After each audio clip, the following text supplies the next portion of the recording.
और दरियाए चनाब का सैलाबी रेला शुजाबाद में तबाही की कई दास्तानें छोड़ गया है। ताहिरपुर, माड़ा, वेंस, धोंदू की दर्जनों बस्तियों के घर, जमीन बोस और फसलें मुकम्मल तौर पर डूब गई हैं। क्या सूरत हाल है इस वक्त वहां पर, जान लेते हैं हमारे नुमाइंदे मलिक जावेद से। आगाह कीजिएगा।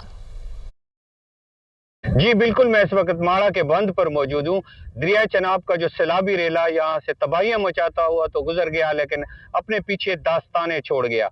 यहाँ पर जो लोगों के घर हैं वो ज़मींबोस हो चुके हैं। यहाँ पे जो बागात थे वो दरिया में बह गए हैं यहाँ पर। और इसके अलावा मैं बात करूँ, जो लोग यहाँ पर फंसे हुए थे वो उन लोगों को रेस्क्यू भी किया गया था, लेकिन अभी भी लोग यहाँ पर चोरियों की शिकायत कर रहे हैं। यहाँ पे चोरियां बहुत ज़्यादा हो रही हैं। ये खानपुर काजी, माड़ा, ताहिरपुर, ये धुंधू के जो जितने भी इलाके थे, इनकी जो सैकड़ों बस्तियां थी ज़ेरे आब आ गई हैं।